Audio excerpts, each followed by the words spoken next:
confident about his future in Dallas, and all is well. During a conference call yesterday, Dak said, quote, "I grew up wanting to be a Dallas Cowboy, and I am. And I've got dreams of being a Dallas Cowboy until I'm done throwing the football. None of that's going to change just because we couldn't reach an agreement there for this season." So, Shannon, I start with you. Do you buy it? Do you think all is really well between Dak and Jerry? I think Dak is really smart, Skip. He's saying all the right things, not giving any air to this distraction talk. He knows, Skip. The thing about Dak is that he's very mature. For someone that's only been an NFL quarterback for 4 years, he understands how a quarterback is perceived. And the words that he says carry more weight than someone else on the team. So, but he can't say, well, I'm disappointed, I thought we was gonna get a deal done, and have this, because he knows they're gonna ask them all about this, Skip. For the rest of the season, they're gonna ask him, and he can't show any sign of any hint of unhappiness. So he's doing the right thing, and even if he is unhappy, guess what, Skip? The deadline to get a deal done was past July 15th. So we're talking about it, or being unhappy doesn't change anything. So he has to put on his best face, put his best foot forward, and says, guys, this is where I want to be. I've always wanted to be a Cowboy. I hardly believe, because Tav says there was something, his brother Taz said it was something about the Cowboys he always didn't like. So it's hard to believe somebody in one household, because the thing is, Skip, me, my brother, and sister, we like the Steelers. It wasn't, well, I like the Cowboys. We kind of all like the same, pretty much the same team. That's kind of how it works in the household, Skip. But, you know, but here's the thing. And then Jerry mentioned about the uncertainty around the COVID impact to Jerry's negotiation. Less than stable time to be talking about generational wealth. Correct. Skip, is Jerry Jones really the guy that you want to be talking about generational wealth? Here's the guy that's worth $8 billion. He has a franchise worth $5.5 billion. And he said, this is not the time to be talking about generational wealth. Of course not, because you got it. It's kind of like freedom, Skip. Everybody that's free, they should do this. This is what you should do. But hold on. Remember when you didn't do that and you got here? So it's easy to talk about things that you're all of a sudden, you're blessed to have. Now somebody else want that. No, this is not the time. It's never the time to talk about something that you don't want to talk about, Skip. But I love the way Dak handled this.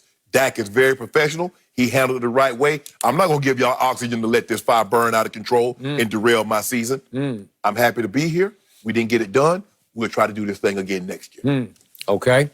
Quick point of order about Jerry Jones. There's this thing in the NFL called the salary cap, and I'm pretty sure it's going to plunge for next year because of COVID and the pandemic.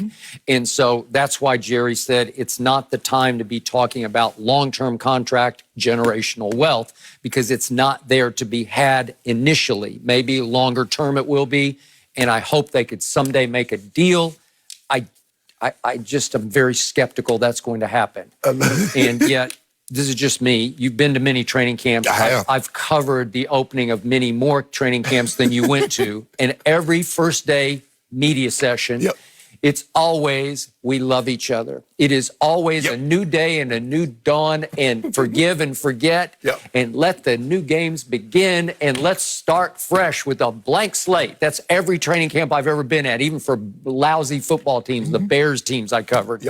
But they were always, this is our year. So that's what we got yesterday from both Dak and Jerry. And then once 3-4 days passed, what happened? Man, them jokers didn't believe in me. That is correct.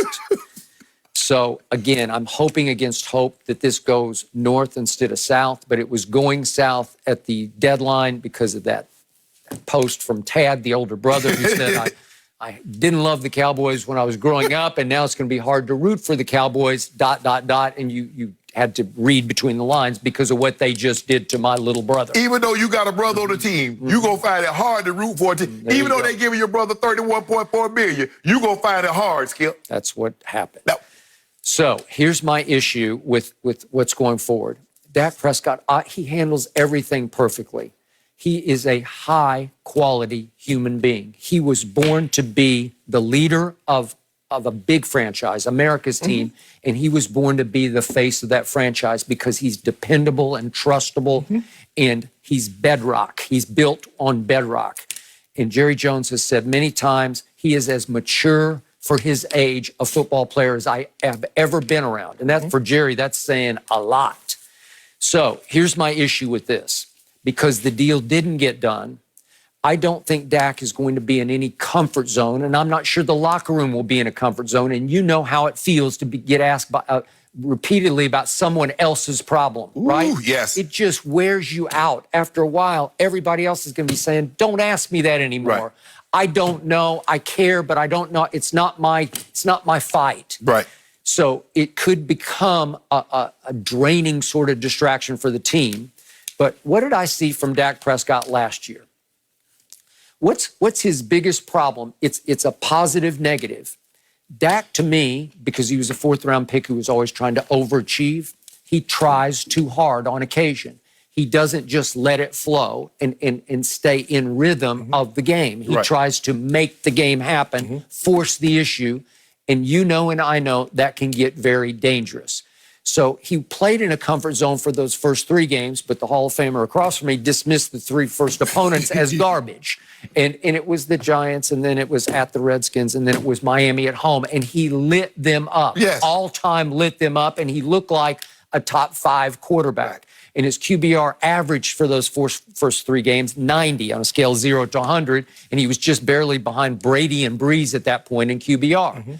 And that's when, reportedly, according to Yahoo, that the deal fell completely apart. That's when Todd France informed Jerry Jones our price that we had sort of verbally agreed on, the ballpark, just went way up. It's in a whole nother echelon. Jerry got mad. They got mad. Do not invite him. They barely communicated the rest of the way. And Dak was playing for a contract. He was playing to show Jerry how wrong he was, how much more valuable Dak was that Jerry did not see or accept. And what happened over the last 13 games? Pro Football Focus ranked Dak the 15th best quarterback. So he fell back to the middle of the pack. And what happened over the fateful final 6 games? Not much, because it got ugly and the QBR started to plummet. He averaged 55 QBR for the last 6 games. But remember, at New England, you ripped him for that one. These are all F games. Not at Thanksgiving against Buffalo, Lord have mercy. They were the turkey, right? Dak was right in the middle of it. At Chicago on the Thursday night, disaster debacle. F, said Shannon Sharp, right? He had one nice game against the Rams at home when I thought they had sort of turned it around and figured it back out. He had an 86 QBR, but then here comes at Philly. Sink or swim, do or die. Dak, you're on.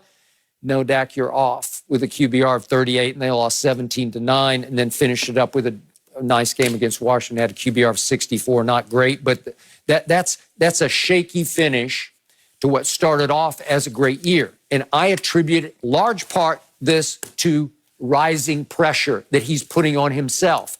I got to do it. I got to show him. I got to show him. And you're pressing.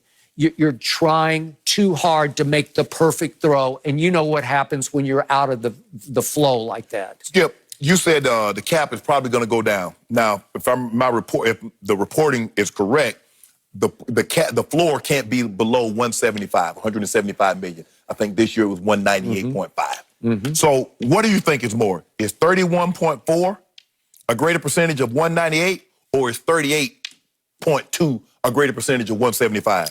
Because that's what the franchise tag is going to be next year, even at the floor. So the price, if Jerry Jones thought, well, you know what, the price is going to come down, it's not.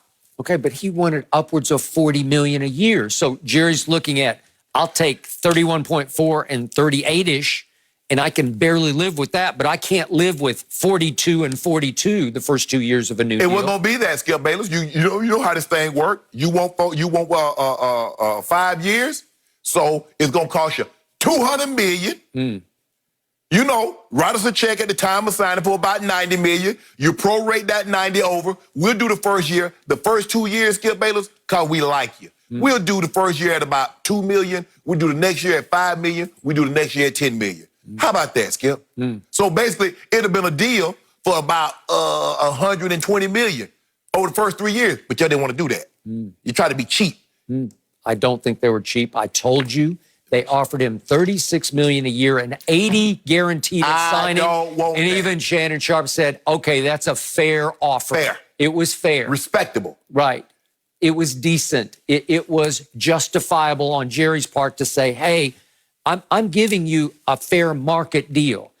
And Dak is making beaucoup money in endorsements, and plus the ability to buy into a comfort zone of, okay, I'm established. I got a 5-year deal and I don't have to worry about it anymore would be like gold to Dak Prescott. Generational wealth. That's what we're trying to establish. Well, he was offered generational no, it wealth. wasn't. No, Stop no. it. It was a lot of strings attached to it. Really? Yeah. No, there were no strings. Strings. Attached. $80 million guaranteed up front. That is what's called I generational want my hand-down wealth. A little lead, little Yeah, more. no, you want to cap wrecked. No, I don't want to wreck Cap cap. wrecked. But I It's want to be able okay. to leave something to my great grands too. Yeah. Okay. Dak does always find the right words, though. Yeah. He always handles himself with, I was going to say with grace, but I'm stealing that Great. from Jerry.